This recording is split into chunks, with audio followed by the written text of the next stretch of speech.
Hello, ladies and gentlemen, and welcome to the second episode of Tasty Tunes. I am your host, Mr. Jordan Douglas Fouth, and today on the show I have with me Jared Grimm, vocalist for Pemberton. Jared, how are you? Yeah, I'm pretty good. Good. How are you? Yeah, I'm not too bad. You guys had a recent show that I missed, unfortunately, but Teenage Joans as well. How was that gig? Yeah, it was that awesome. Cranker? Yeah, Cranker Wednesdays are always amazing. Like, because it's free entry and cheap drinks and whatever, it's always just a great time. And Teenage Joans are the best band in the world, so it's always great to play with them.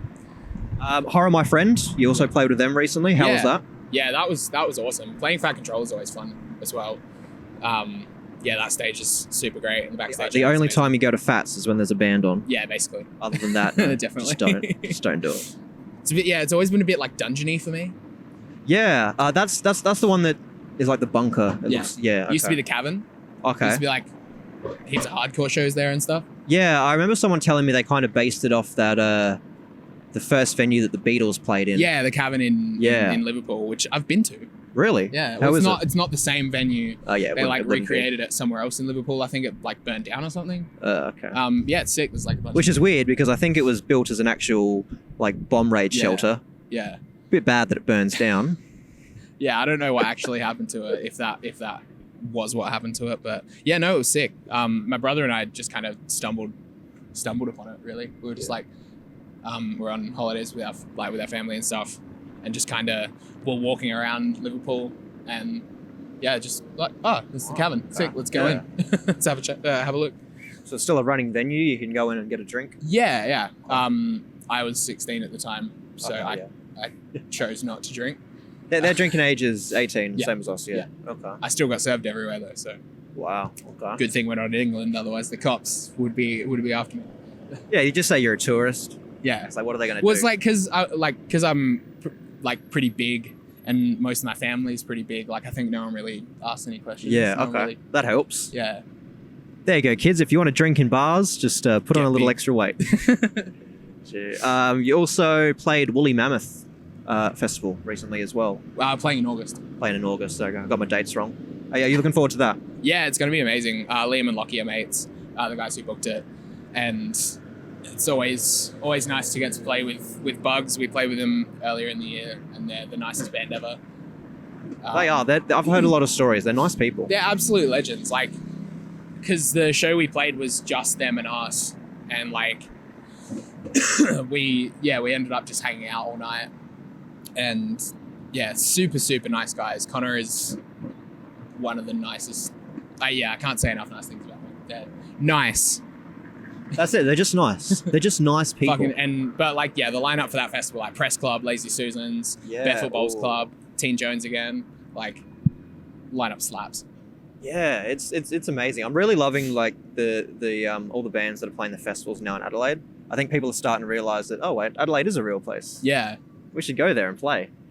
It's not just a made up fairy world. It's nice when people actually come here. It's a bit shit, but you know. Yeah, well, it's our shit. It's our shit. That's true. Embrace it. We're getting there though. I've talked about this a lot, and there's just a lot of good festivals coming out. Yeah. Bit of a shame though. There's a lot of small venues shutting down across the city. Yeah, that sucks. Which is a weird kind of balance that's happening and hopefully we don't get cucked too hard by Stephen Marshall. Jeez, yeah. Careful what you wish for. Yeah. How do you feel about that? Just all these venues that are now shutting across the city. It's really disappointing. Like, I mean, obviously, there is such a thing as too much. Yeah. I think there might have been a little bit of that, like too much going on for such a small place, or too many venues needing to book, all that kind of stuff. But yeah, it's always sad when that stuff happens, and like. Hopefully it changes soon, because that's crap. It seems like I don't want to get too political right now because we're meant to be talking about Pemberton, but a little bit crap that our arts and culture scene has kind of been cut a little bit. Yeah, and especially like trying to raise like taxes on businesses and all that kind of stuff that's just coming out recently. Like, that's super disappointing because it's going to make everything so much harder. Everything's going to cost more, and it's real disappointing. But I guess we gotta just make the best of what we got. There's still a bunch of amazing venues that we can play. Yeah, of course there is. Yeah. And there's still heaps of bands around and heaps of people who want to go to shows. So yeah, it's just all about everyone at home. It's all about just getting out and supporting your local. Yeah, that's a massive help, and I think that's like, I know everyone says that, just go out and support your local, but right now it's super just what is happening. It's very important to get out, spend $10 on a show, and just and even like it. we always try our best to like have the cheapest entry possible for our shows, because I know what it's like to not be able to go to a show because I can't afford it, and like, so if we can have free entry shows as much as we can, then like we'll try our best. That's why like we love playing like Cranker on a Wednesday, because there's always the opportunity to make it free entry. Yeah, exactly. Do you have a lot of all ages shows? No, we haven't played any in a while, which is a bit disappointing, but I guess when you're a band of our size, you kind of just have to play pubs. Yeah, that's unfortunate. And like clubs and stuff. But yeah, I'm not going to say like we're trying our hardest, because it's not something that's like always on our minds. Yeah, of course. But I'd love to be able to do it, because I know how important it was for me at like 15, 16 to be able to go to shows and see see like everyone hanging around, and it helped me a lot to be able to get to know like everyone that I know now in music. And although I went to an underage show when I used to live in Brisbane, the Trifford, I think it was, the whole air raid bunker sort of feel, and they put me up on the top balcony because I was underage. When I wasn't underage, I was just hanging out with a mate who was underage. Yeah, that's the bad thing. You don't get to jump in the mosh if you're underage. Yeah, it's weird. All ages shows are great because everyone can hang out. Yeah, and I've seen a lot of bands talking about how all ages shows go hard.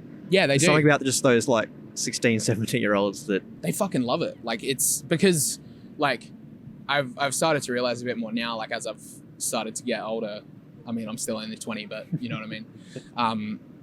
Like how formative that stuff is and how important it is as a young person to be able to, go to a show and like see, people who you idolize. Yeah, exactly. Yeah. Doing something that you want, especially like as a musician. Like I'd go to shows and see bands that I love and kind of just be like, yeah, sick. This is definitely what I want to do.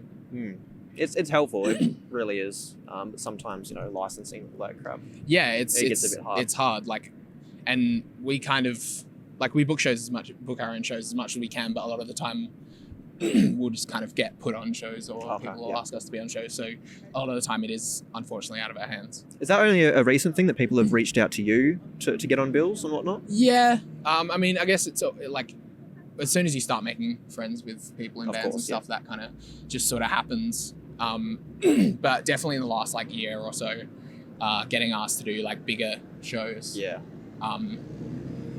Has been, it's really nice, and it's like, it's really gratifying. Oh yeah. Oh, it would be. Hell yeah. Yeah. It just in the work, and then people reach out to you to come absolutely. Shows, It kind of makes you realize, I guess, or helps you to sort of like push on and do what you do. Because sometimes it's like really disheartening, and sometimes it's like you feel like no one really gives a fuck, and yeah, it can be demoralizing. Yeah, definitely. It's so it's nice to have that kind of stuff happen. What has been the favorite gig that you guys have played so far in your career?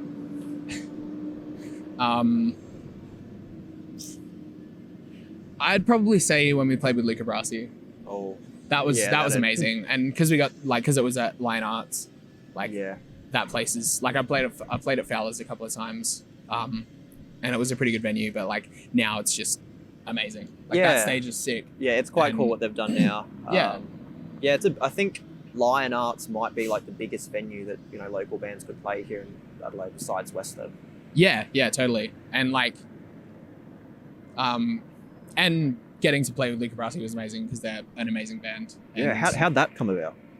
We just got asked. Wow. Lucky. not by them, but by the people who like by 5-4 who were booking the show. Oh yeah. Okay. Shout out to Jesse from 5-4 and Grenadiers. He's a fucking legend. Yeah. He's put up with my shit for a long time, trying to book shows, and I'm sure he's probably put up with a lot of shit from bands here in Adelaide. Let's be honest. Dude, musicians are the worst. Where we all suck. Mate, you're telling me. I've got to interview them. Can you tell me a little bit of the story behind Pemberton? How did you guys start? Yeah, so I met Slade, a bass player, when we were like 14.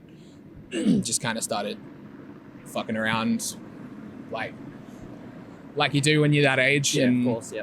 Just, I don't know, we just kind of kept going, and the band changed and members left and members came, and eventually we found ourselves with the lineup that we have now. Now the first song that I heard of you guys was Take Back. No, that was released. I fucking hate that song. Really? Yeah. Okay, well tell me why you hate that, because that was the first song I listened to and it came out a while ago. Yeah. I like it. Oh, look, it's alright. I've done a lot better. Yeah. Okay. How do you think your style has kind of changed from then? Well, that was like, that was a bit of a weird period, I guess. Like, that was when I was kind of just writing, like trying real hard to write songs, and they ended up sounding like a lot of other bands. I mean, I guess it helped for me to kind of hone in on what I did and didn't want to do. But yeah, I don't know. It's all right. It's a bit shit, but it's all right. Okay. Now, are you working on any new music currently? Yeah, we're recording an EP at the moment. Okay. Do you have a time frame for that one? No, not really. By the end of the year, definitely. End of the year? Okay, Yeah. Awesome. Now, how does this one kind of... I don't blame you if you don't give us too much details, but how does this kind of differ from, say, your previous work? I don't know. I've been finding it hard to kind of describe it a little bit, but it's a lot tighter, I guess. Okay. It's not as with the record that we did last year, it was a lot of just kind of us throwing stuff at a wall and seeing what stuck. And but this is kind of when I was writing these songs, it was like honing in on the good things about those songs and kind of making them better and tightening up on all of that. So you're just focusing on the more trying to... Yeah, definitely. And just making everything a bit bigger as well. Like I love like really big sounding bands like Gang of Youths and Manchester Orchestra. There's a massive one that Radiohead. Radiohead as well. Yeah, bands like that just like sound massive. Yeah. And I kind of wanted a little bit of that. Okay. What does the rest of 2019 look like for Pemberton? Besides the new music coming out? Yeah, so probably just a bunch of shows, trying to tour a bit more, get across the country.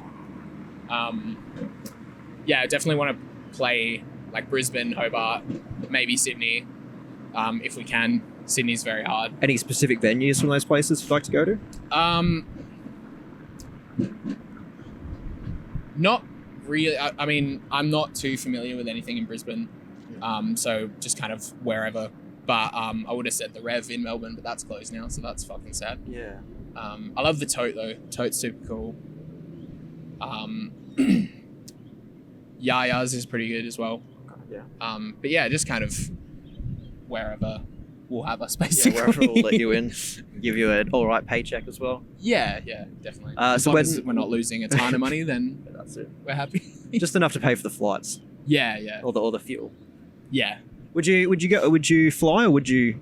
To Melbourne we drive. Yeah, of course. Smart decision. Yeah, it's like a pretty easy drive, and we can take all our gear and stuff. Like I've got a pretty big car, so I can fit most of our stuff in it. And whenever we go to Melbourne, like we have a bunch of friends in Melbourne, and so we always try and like spend a bit of time there, like spend a few days there and hang out and see mates, which is always nice. Enjoy the weather over there. Yeah, as much as it lets you. Yeah, it's like Melbourne. We all absolutely love Melbourne. I don't know. It's just different to Adelaide. Yeah, Adelaide's very easy, whereas Melbourne's very a bit tougher. Easy. Which I like. Yeah, well, Melbourne's more of like a actual metropolitan city. Yeah. Whereas Adelaide is just like it's a big country town. Pretty much. It's a country town with 1 million people living in it.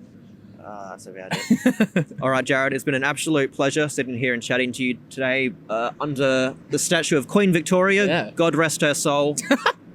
I didn't vote for her. She's not my queen. All right, thank you everybody for watching this episode of Tasty Tunes. You can find links to all of Jared and Pemberton's work in the description. We're going to end this because it's probably going to rain soon. That's about it. When is your next show that people can check out? June 21st at Rocket with Sly Withers and Pemberton. Brilliant. All right, we'll put the link for that in the description as well, and go and check that out. Listen to some music from these guys because it's fucking awesome. I love it. But yeah, that's it. Thank you for watching, everyone, and we'll see you in the next one. Bye-bye.